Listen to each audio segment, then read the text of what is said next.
Hey guys, this is Julie. We had a melt up day and it melted down on the VIX further than I thought it was going to go.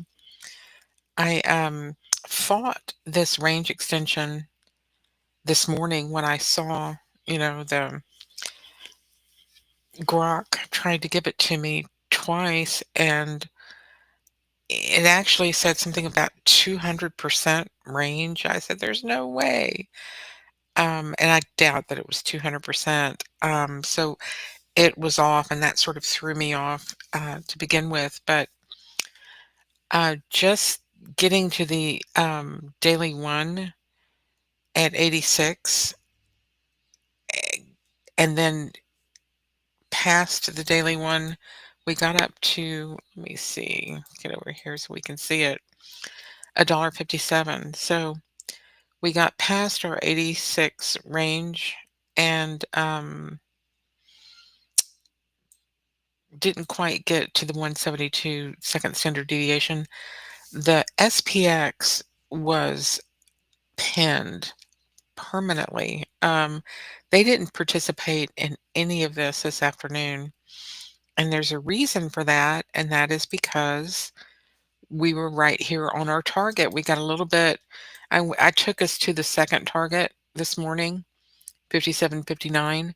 So we got 10 points above it, maybe a little bit more. Um, but these are the monthly twos, and that's 68% of the range. And you know, here we are the first day after OPEX, and you're already at 68% of the range. And this is why in my brain I kept thinking, we were so far below the monthly threes Friday, and then now we're coming back, and instead of, testing it and pulling back off a little bit, it just sat there and wanted to keep going higher.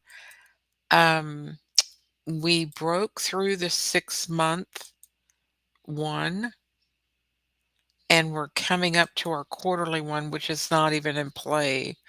So that's like, not even in the cards yet. So the top blue line is our 37-day one. Is that right? 37-day two? Okay, that's another 30-day two. That's on the open. Okay. So we can get up to 57.84 for tomorrow. We got to the close and we didn't make it to the open. So tomorrow or overnight, really, we could get up to this 57.84. But we're out of room. Are they going to move it all the way back up to the ones? So you see, they moved their risk out, right? This is the part I don't understand. So the risk was moved out. We're in a new OPEX. So they've moved it back inside, but it hasn't come back to, check this gap, right? We haven't come back to check the three. And that's what I thought it was going to do. I thought it was going to hit this two and then come right back. So despite my best effort at a bank shot of going straight from the two back to the three, it sort of hung around here in no man's land. And it's, I have to say, getting the flat, low, um, realized volatility um, on these different time frames is kind of difficult for the VIX. It really for any market, when you're flat and going down in your range and the market keeps floating up, you know, um, it's much easier to get a handle on volatility when you break the volatility range and you're moving higher, right? How did I get those over there? I click on stuff and it just moves. Hang on one second. Right, right, right. There it is. Um, it's much easier when it's going out of the range because you have volatility that you can measure. It's moving up to target. But when it's flattening out, and not going anywhere except for this very flat, narrow little, I don't know what you call that. And then you see this, it's very hard to measure that because you're moving long on just flattened out volatility. Okay, so I know there's a way to do it. So if somebody wants to pick up the DM and give me some hints of how I can address that with that compressed volatility, I would put you on my Christmas card list for life.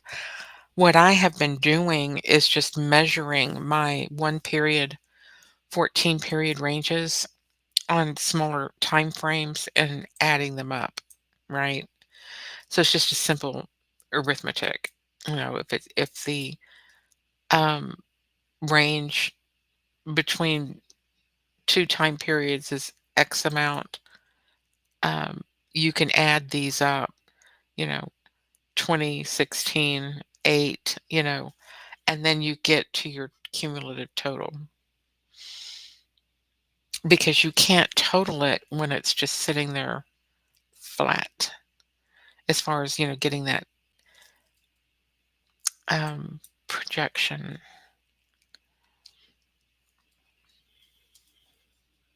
off the daily. So we did hit the weekly ones. I thought this was the daily ones at first. So here's your weekly one on the open and your weekly one on the close. And but more importantly than the weeklies are those monthly twos. So we've got the 30-day twos, and we broke through all my targets. I thought for sure that 37-day one would hold it. And then I changed my VIX to get the same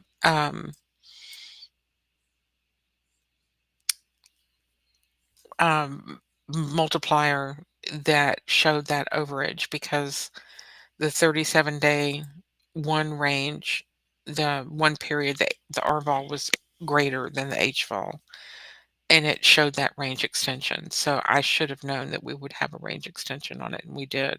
So I'll show you how to do that. You just change your daily one to a daily 37. Very easy, right? And then you can change this daily one to a daily 37.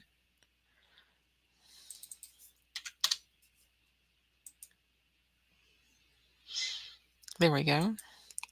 And so you can see here that it was 341 for the 37-day one, and we got up to 485. So we had that extension. And so when you divide that, you get that multiplier. So you can use the multiplier for your 37-day range extension on your daily range extension. So that would work. And I just need to watch these extensions a little bit closer. It's just, to me, my, I guess, consternation on the VIX calculation is when I have the range contraction and market's not moving. So the VIX kept going lower and lower and lower, and the SPX went nowhere except for flat. And obviously, I think I've explained it 15 times already. It's because we're sitting on the 68% of the monthly range. So you can clearly see that that's where they have their risk. There is a blue line up here, 58.48, way up there at 37-day. So if we do break this 30-day to, this is where we'll be going up there. So, but so far they have this blocked. And I have to make a decision on a roll my call spread, I do have 58.50 and 59.50. So I have room for a little bit of wiggle room for it to turn around to get up to this 57.84 and turn back down. But I keep thinking we only have, what, 4 more days? 1, 2, 3, 4, 5 days. So Tuesday, oh, Friday's Good Friday. So there's only 4 days left. Friday is Good Friday. Okay, so we have 3 more trade days this week and then Monday, the 31st. So, and that's another thing that threw me, we're on the last week of the month. And so they've already booked their loss. The further up it goes, um, I'm thinking out loud, they've already moved their risk out. So did I guess an op and in SPX, um, it started over today. So we're on a brand new day today. But ES doesn't expire until next week. So they would be losing money by allowing it to go back inside, right? So if they had already moved risk out,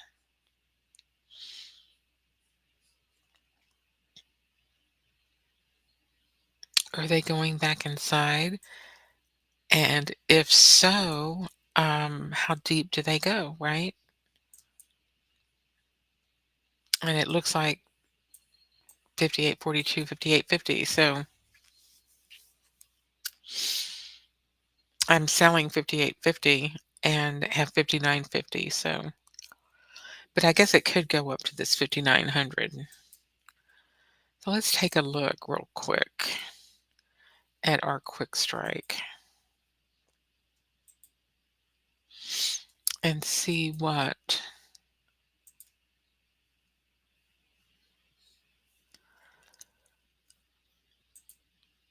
the end of the month looks like.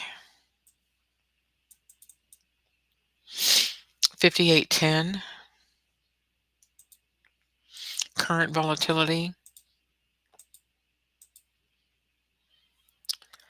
57.20 for settlement volatility.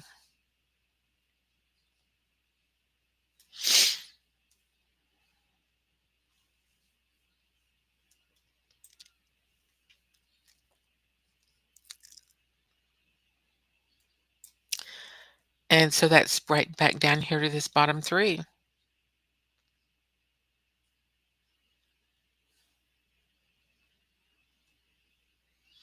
So 58.10 to back down to the bottom of the three.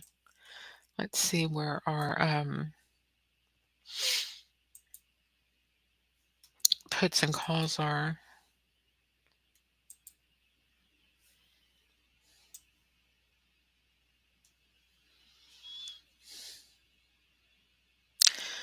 So 58.20 is right here.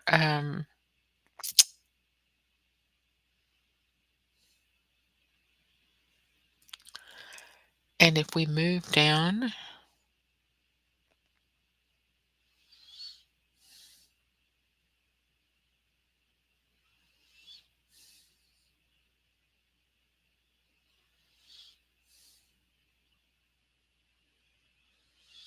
we'd be going up in premium. So we're losing premium going higher again, which made no sense. But if we go up,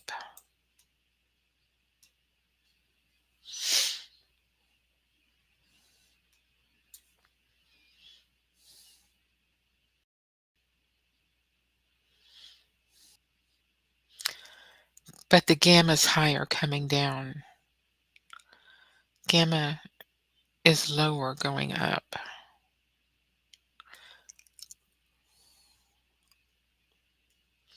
327 is the high gamma at 58.40.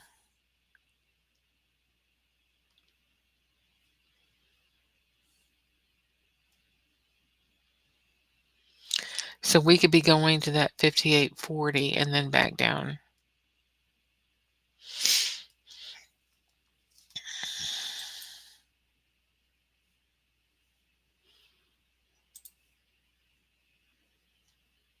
Which is the first monthly too. So there's your high gamma right there. Let me look at our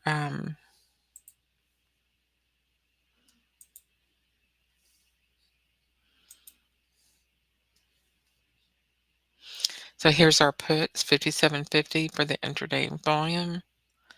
Let's see our end of day volume. Yeah, that's 5,800 is the high call. And open interest, sort of just everywhere. So we've got 5,700. We've got to put up here at 5,900 and 5,800 in the middle. Calls are just everywhere, right? 58.50. So we might hit that 58.50 and come back down, or go up to the 5,900. I mean, I guess it could go either way.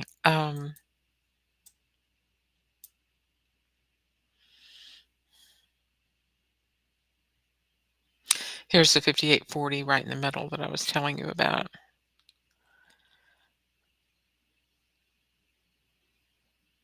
So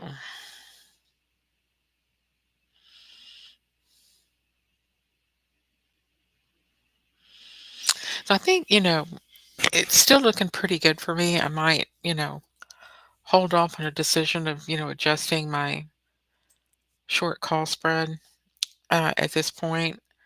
If we break 58.53, I'll make an adjustment and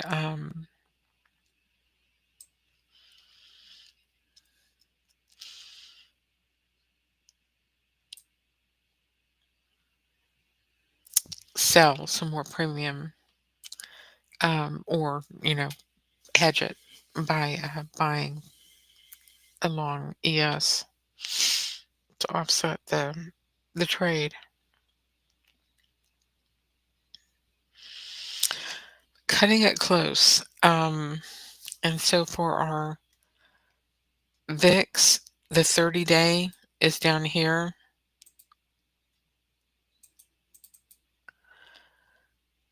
1652 and 1613. If that's where, the market's trying to get us that 30-day one bounce. But it helps me to see that the high gamma is on 58.40, because that's pretty significant. That's probably where the market wants to go, is to pick up that high gamma and then turn around.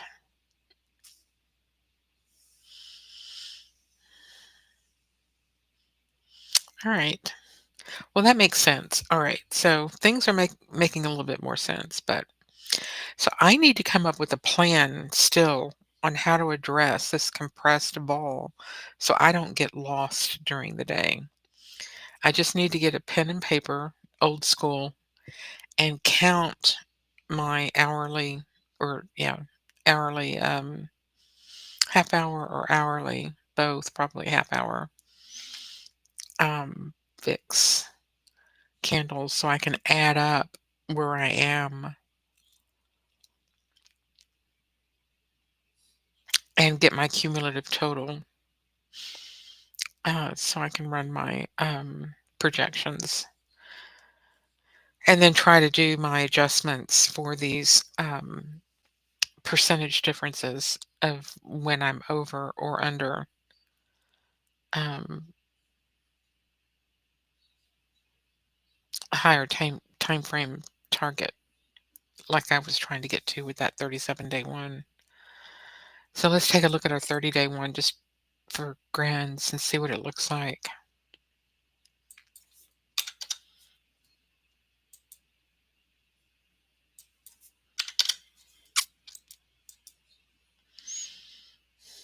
Yeah, see, we're way over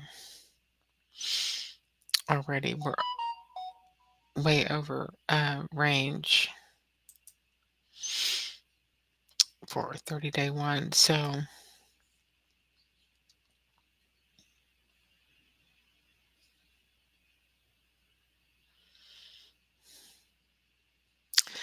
I'll need to make some adjustments for that. But so let's see what happens tomorrow. Things are looking better. I mean, we've got companies, announcing that they're coming in and opening factories. There's several that have just made new announcements. And so I think the tariffs are going to work out in April, start getting offsetting that manufacturing reshoring premium that we need. We never should have put our supply chains overseas to begin with, because it gutted, the middle class. It hollowed out everything. Um, and now that we can get it back, we can run the production, and the difference between the worker in the Bangladesh making 30 cents a day versus our guy making $30 a day or whatever it is, we can offset that with tariffs as well as FX if we can get our dollar down against that importing country's currency.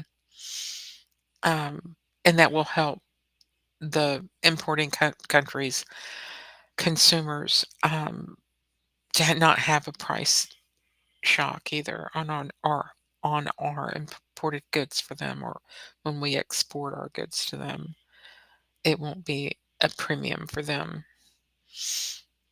as much. There's going to be a cost. I mean, there's no doubt about it, but it's far, far, far better than having, supply chains completely trapped and away from us like we got in that predicament with COVID. That was crazy, where we couldn't, do anything. The ports were shut down, the strikes, all of that coinciding at the same time is very, perplexing to me. Um, it's almost like they were rooting to shut down everything, um, and move everything overseas. It's like somebody else is running the country, isn't that? It's crazy. All right, so we're getting back to normal. I think it's all going to be fine.